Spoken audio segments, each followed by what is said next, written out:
Okay, so andito na yung turmeric natin. Yan, tuyo na. Ah, Ganito lang kadali magtanim ng turmeric. Yan, binaon ko lang dito. Yan, tingnan natin kung gaano kataas, karami yung nito, laman. Kain natin.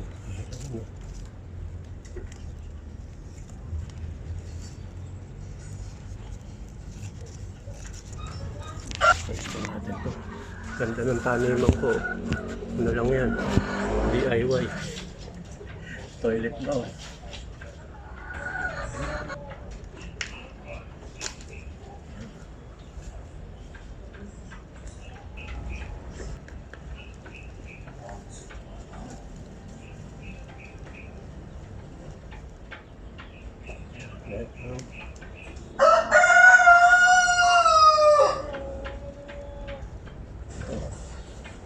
Okay, hugasan natin. Tingnan natin kung gaano karami.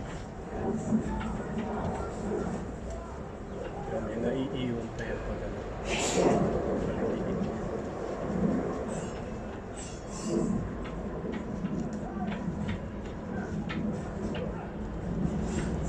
Okay, nakuha natin. Yan. Wash out natin ang tubig. Ito.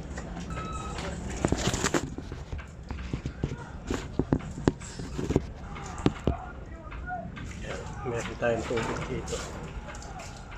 Ayan na.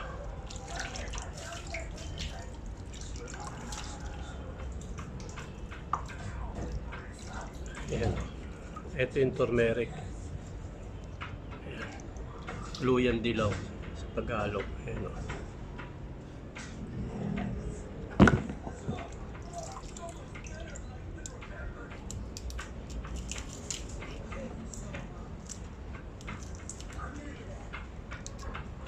Na. Ito pa lilinisin natin tapos patutuyuin.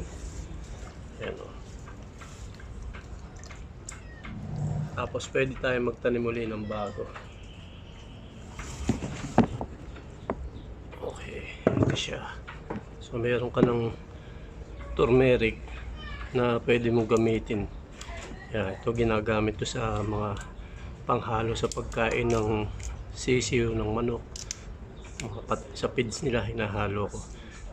Tapos dito kukuha ka na rin ng pwede mong pantanim, babaon mo lang uli. Yan, okay. Yan o. Yan o. Yan, dilaw yung ano. Ito na lang siguro ibang ko uli. Yan. Okay, so ito yan. Ito na yung ating luyang dilaw. Maraming gamit yan. Okay, yan. Pineferment ko, hinahalo sa inumin ng mga alaga natin. Ganyan lang kadali. Ito yung taniman ko. Yan, maliit lang. Okay, so yan yung technique. Kahit sa bahay, pwede kayo magtanim. Dito magtatanim pa ako na iba. Okay. Yan, luyan dilaw or turmeric.